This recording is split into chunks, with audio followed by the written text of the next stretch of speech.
Let's get ready to rumble! Tim Bradley appears to be saying that drug testing was never brought up in negotiations in regards to his clash with Manny Pacquiao on Saturday.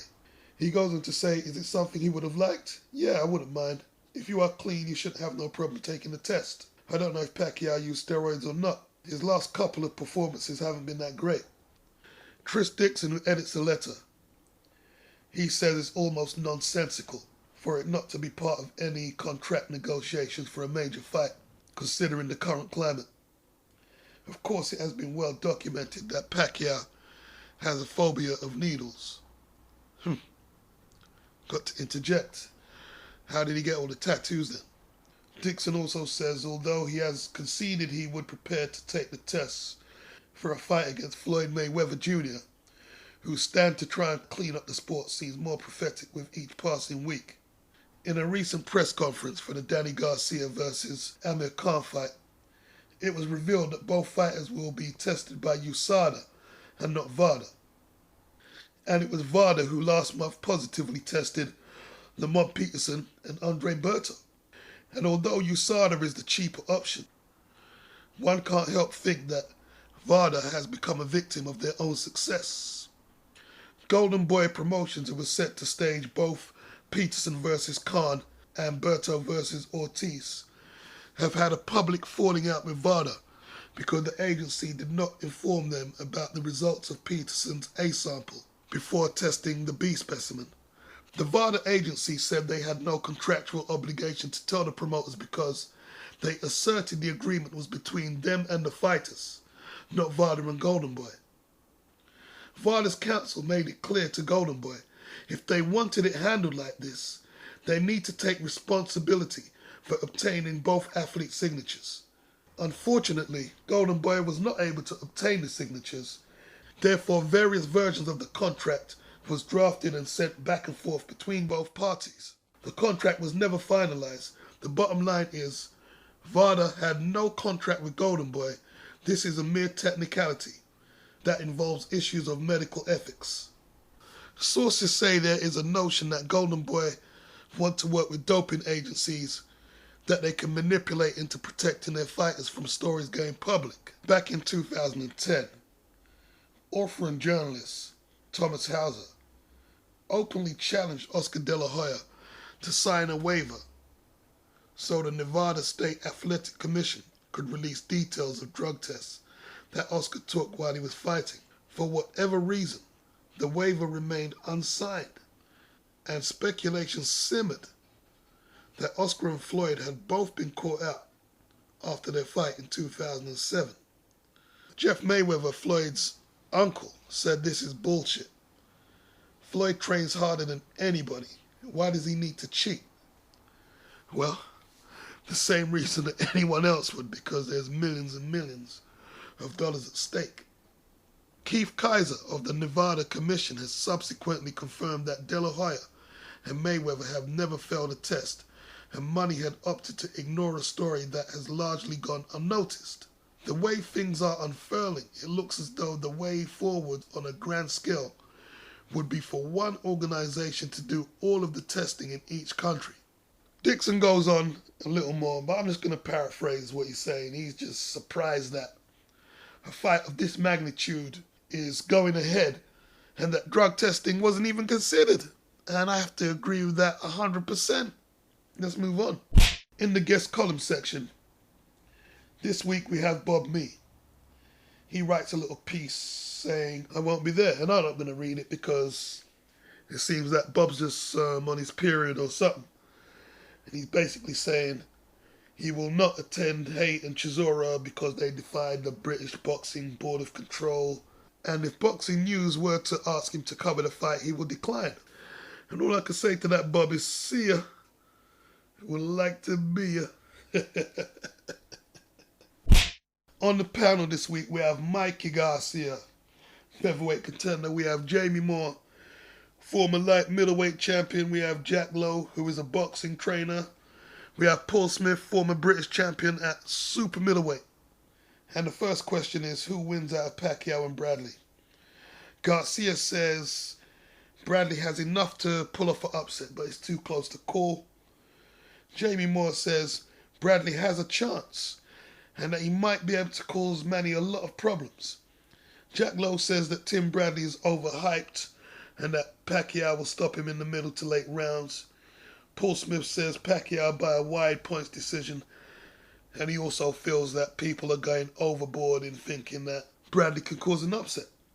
The second question is, who's had the better career, Shane Mosley or Winky Wright?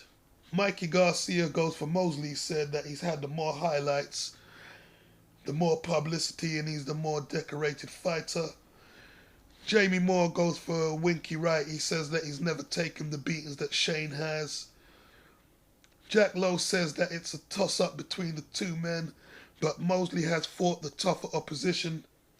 Paul Smith thinks that Winky Wright had the more ability, but Mosley had the better career. Well, I find it kind of strange that all four of them have made their decision without quoting the fact that Winky Wright has actually beat Shane twice. And that was way before folk was telling Shane to retire. And Shane fessed up to taking PEDs. So, yeah. Winky Wright for me. Winky Wright for me. In the letters and tweets section, there's still a lot of love for Carl Froch following his victory over Lucien Boutte. The letter of the week is for Johnny Tapia, with the main bullet point being his outlook on life, which is forget yesterday for it has gone, forget tomorrow for it may never come. Live for today, my friends, live for today. Egg Sintring from Sweden is asking why today's heavyweights are so big and so huge in comparison to Rocky Marciano, Jersey Joe Walcott, Ingemar Johansson. And he says these modern day athletes, how are they created? They're so big. You find them in American football, baseball, track and field. Does anyone have an answer? And all the doping controversies lately are the nucleus of his letter, really. Ben Calder from Kent is trying to give Audley Harrison some perspective.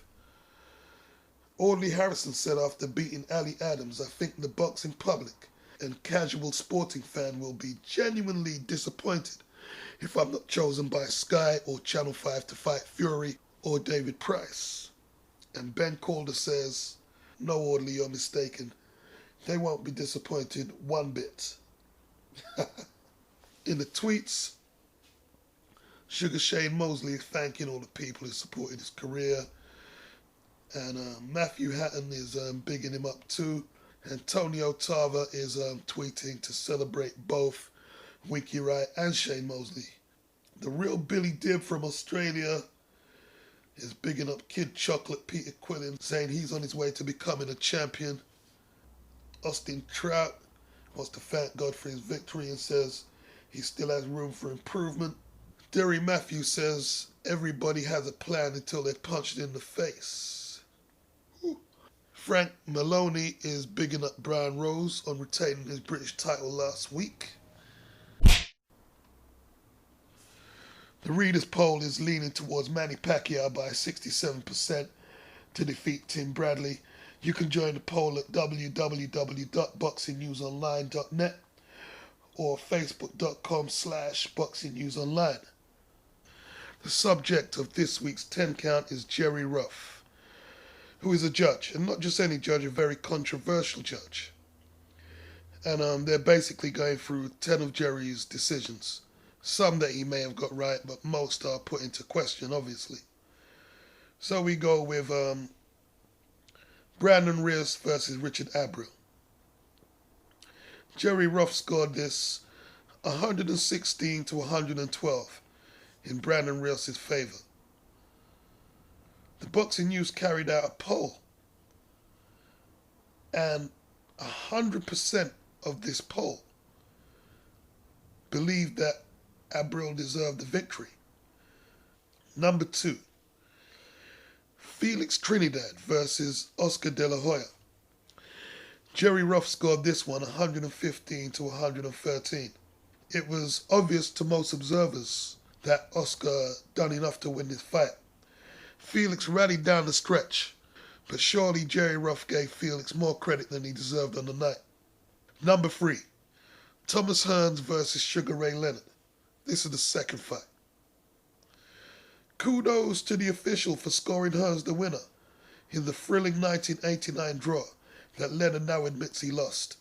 Number 4, George Foreman versus Axel Schultz. Jerry scored this one 115 to 113 in Big George's favour. But it was even harder trying to figure how he got the verdict over Schultz. Number 5, Shumanov versus Gabriel Campillo, which was scored 115 to 113 in Shumanov's favour. Ruff was widely criticised for scoring against Campillo, who lost a split decision. He was not the worst offender though, as Patricia Jarman tallied an incredible 117 to 111 for Shumanov. Number 6 is Michael Spinks versus Larry Holmes. Jerry Ruff scored it 144 to 142 in Michael Spinks' favour.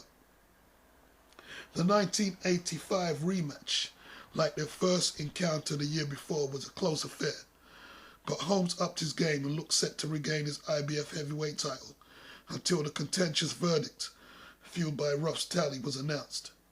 Let me just say, that fight and the first one left a bitter taste in my mouth, and I wasn't even in the ring. Number 7, Marlon Starling versus Mark Breland, which Ruff scored 116 to 113 in Marlon Starling's favour. Ruff was the only judge who got this one right. Marlon Starling controlled and dominated most of the bout, but still only managed to salvage his belt with a controversial draw against Breland. This is another fight I saw, and it was a terrible verdict again.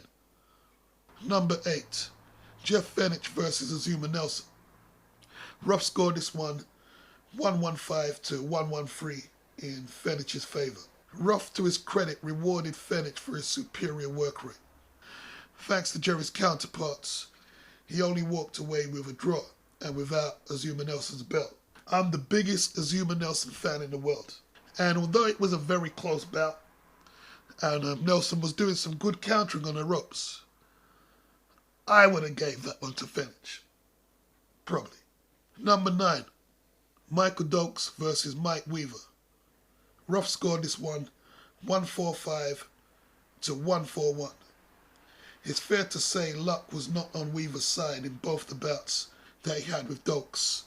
The rematch was ordered after Weaver had been stopped prematurely in the first round, and a strong argument could be made that he did enough to regain his WBA heavyweight title after the 15-round draw. Jerry Ruff instead scored the fight to Michael Dokes. As you can see here, you see a score that you don't see in modern-day boxing.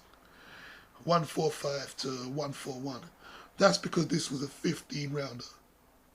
Number 10 is Juan Manuel Marquez versus Manny Pacquiao. Ruff scored this 115 to 112 in favour of Marquez. Just 2 scorecards out of the 9 that stretched over the trilogy favoured Marquez over Pacquiao. Wow, that's an amazing statistic. And Jerry's was one of them in the 2008 rematch. So that's the second fight. Okay, we go to the hit and miss section. We have Shane Mosley at number 1 in the hit section, and that's obviously for his retirement. At number 2, we have Peter Quillen, who showed potential world championship credentials in his points victory against Winky Wright last week. At number 3, we have Spencer Fearon, a former fighter turned promoter.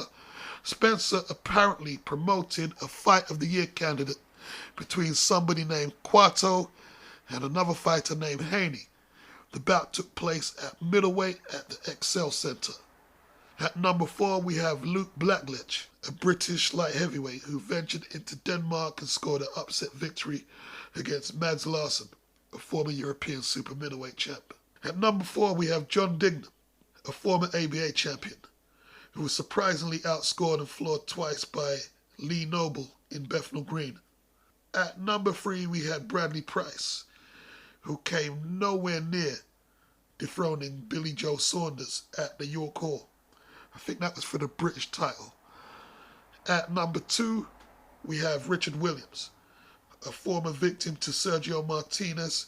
He decided to make a return to the ring at the age of 41, and it proved to be an ill-advised move as he was stopped in 1 round. At number 1, we have James Kirkland. He receives the dubious honour of being number 1 in the Miss section after pulling out of a proposed world title challenge against Saul Alvarez. He cited his injured shoulder as the reason for his pullout. Floyd Mayweather is in the Clark County Detention Center for 90 days, or depending on how his sentence goes, good behavior and all that stuff. He will be segregated at the beginning of his sentence from the other 3,200 inmates, during which time he will be granted 1 hour of exercise a day. It's understood that Floyd wanted to watch the Pacquiao and Bradley fight, but there are no facilities to do so in the jailhouse. If all goes to plan, Floyd will be looking to fight again this year, possibly in November. Lucien Boutte will exercise his rematch clause against Carl Froch. Robert Stieglitz takes on Arthur Abraham on August 25th in Germany. Dimitri Salita would like to fight Paulie Malignaggi.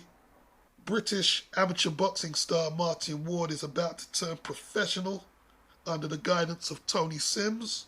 Angel Man Freddy is looking to make a comeback at the age of 37, and he will be looking to secure a rematch against Floyd Mayweather Jr.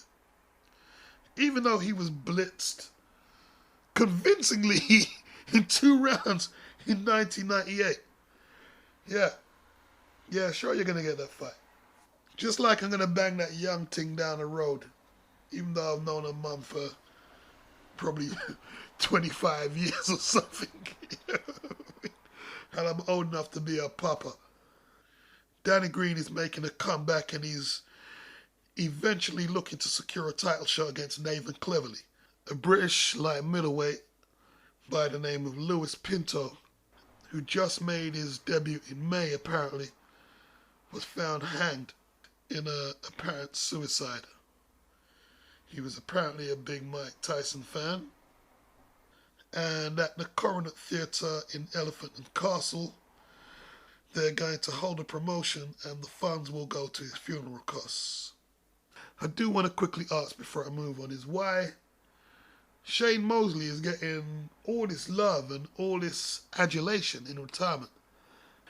And Antonio Margarito is getting stoned out of the building, basically, you know what I mean?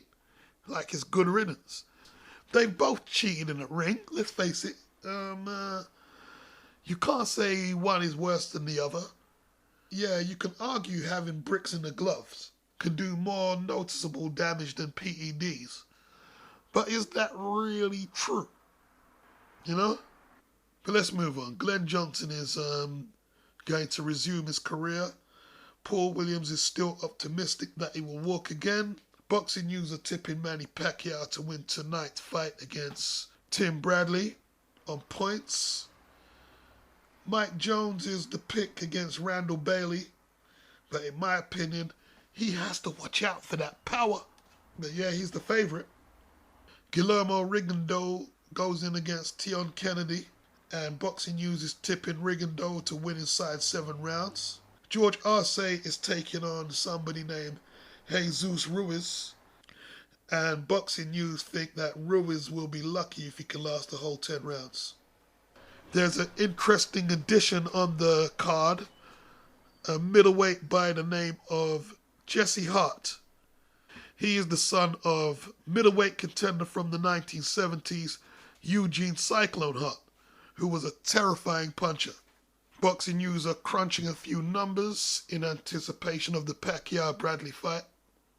Tim Bradley has had 1 no contest against Nate Campbell. That was a head clash that prematurely terminated their 2009 meeting. I just had a feeling that Nate Campbell would have done really well in that fight. I don't know why. 6 of Bradley's last 10 opponents have been southpaws. The average percentage of blows that Manny Pacquiao's opponents land in a fight is 29. Bradley's is 25. Manny Pacquiao manages to land 38% of his punches in each fight. Bradley manages to land 33. So what that tells us is Bradley is maybe more sound defensively, and Pacquiao is more a beast on the offense. 1 million is the minimum target of any pay-per-view featuring Pacquiao or Mayweather on HBO. It's been 5 years since Pacquiao's fought an unbeaten fighter, and that was Jorge Solis, who he KO'd in 8. Pacquiao has faced 7 undefeated fighters before facing Bradley tonight. They both have a total of 50 knockouts combined, and they have 88 bouts combined between them. According to Bob Arum, Pacquiao is earning $26 million, but it doesn't state what Bradley's purse is for some reason. They break down the pros and cons of both men's last 5 bouts. So we start with Manny Pacquiao. His last bout was against Juan Manuel Marquez. The pros: Pacquiao remains undefeated against his bogeyman and matches the speed of the smaller man. The cons: controversial win, unimpressive performance, he got hit too much, and his power did not become a factor in the bout. Boxing News said Marquez's skill put him on the brink of a huge upset until he ran out of gas. It's cruel luck for Marquez, who for the third time was on the wrong end of a controversial decision against Pacquiao. Tim Bradley's last bout was against Yoel Casamar. The pros are he got 8 rounds of action against a left-hander, and he shed some ring rust after 10 months out. The cons are the faded version of the Cuban veteran is a step down in opponents after the likes of Amir Khan had been proposed. Boxing News said that Bradley retained his WBO light welterweight title via stoppage with 1 second left in the 8th, but he failed to impress against an opponent who was way over the hill. Before Manny fought Marquez, he took on Shane Mosley. The pros: Pacquiao won by a wide decision over a future Hall of Famer and scored a heavy knockdown in round 3. The cons: he couldn't close down a defensive-minded Mosley after hurting him. It was quite a listless performance after a lively opening. The fight resembled a sparring session more than a world title contest, as they kept constantly touching gloves, etc. That really pissed me off when they was doing that. Boxing News said the Filipino struggling with leg cramps allowed himself to be drawn into a dull fight, and at times he looked vulnerable. We go to Tim Bradley, who before Casamar, he took on Devon Alexander. The pros are that he unified the belts in a 50-50 fight between 2 unbeaten stars, and Bradley was in control of the bout before the end came in round 10. The cons: Bradley was criticized for frequent use of the head. It was quite an ugly fight as the styles failed to blend, and the Silverdome venue in Michigan failed to capitalize on Alexander's fan base in St. Louis or Casino Riches of Las Vegas. Boxing News said there's no question that the dome-headed Bradley clashed heads on several occasions with the southpaw Alexander, but there was a lot of quality boxing between both of them, and Bradley dominated most of the bout. We go to Pacquiao, who before Mosley took on Antonio Margarito.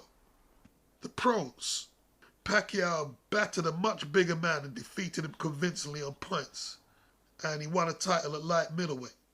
He hurt the hard man Margarito on several occasions. The cons: he failed to pull the trigger in the later rounds when the Mexican could have been stopped. The fight was at a catch weight that favored Pacquiao, and he sold fewer tickets than he did in his previous bout against Joshua Clottey. Boxing News said Pacquiao dished out a dazzling boxing lesson to the much bigger Margarito, winning a wide unanimous decision over 12 rounds. Before Tim Bradley took on Alexander, he took on Luis Carlos Abregu.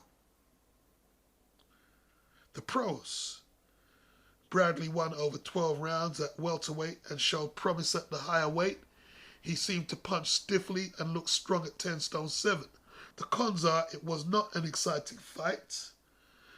Albergro was not a big name, despite being 29-0 at the time.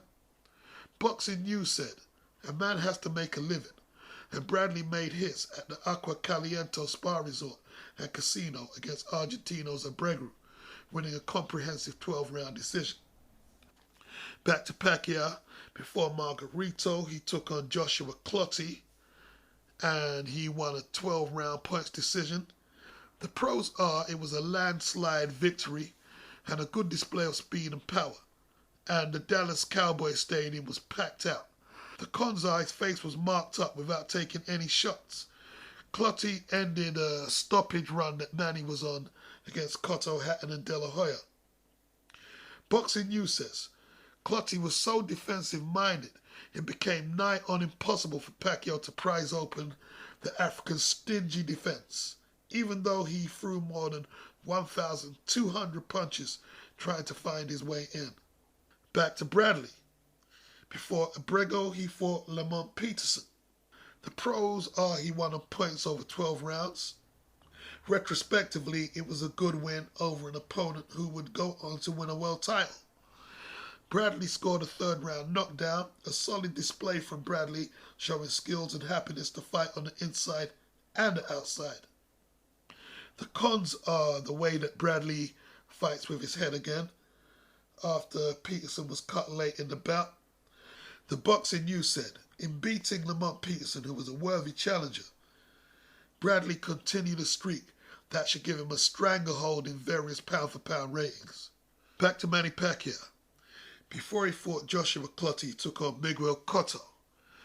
The pros are it was a really good, entertaining fight that Pacquiao controlled from the 4th round onwards. A solid all-round display of attacking skills while remaining tidy. Despite damage to his ear, Manny was able to perform in an after-fight concert at the Mandalay Bay.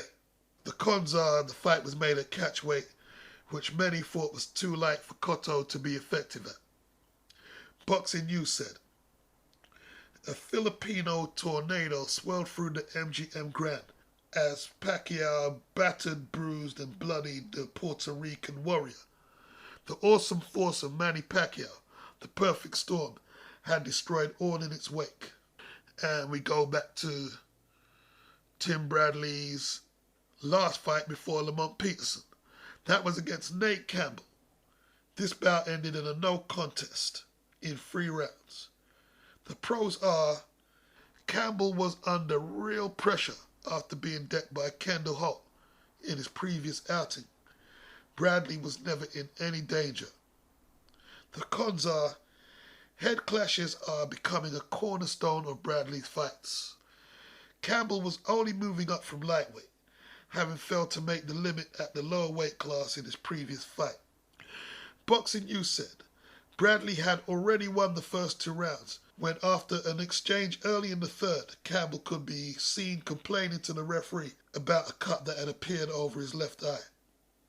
The 2 main things that stand out for me in reading this out is Bradley's head comes up a lot, and Manny Pacquiao's catchweight bouts against Margarito and Cotto. They're the standout bullet points for me. I can't remember Bradley's head being much of a factor when he took on Casamayo last time out. I don't remember that being a factor. But definitely against Nate Campbell, against Lamont Peterson, Devin Alexander, there might be a few cases to answer. I'm not going to buy into Tim Bradley's physique like everybody has been today, saying, oh, he really intimidated Manny because he's so muscular. I don't want to sound too cliche, but this is not a bodybuilding contest, yeah? Do I think that Bradley's physique can be a factor in his favour as a weapon of intimidation? Yeah, it can. But we have to bear in mind that Pacquiao is a professional, and his mind as a boxer will be geared to be looking past Bradley's physique. Neither do I buy into the notion that Bradley doesn't have the big fight experience to challenge Pacquiao in a fight of this magnitude. I mean, just look at the last 5 bouts I read out of his. That's quality enough opposition to prepare you for anybody in your division. You know? But right now, I'm going to cut this one short. Sorry about the voice this week. I got laryngitis or something like that. I'm not a man who really likes getting doctor, so I've just struggled through. But remember, this is the original and official Boxing News review, roundup, wrap up, or whatever you want to call it. I've got this on lock. So till next week, peace out. Peace.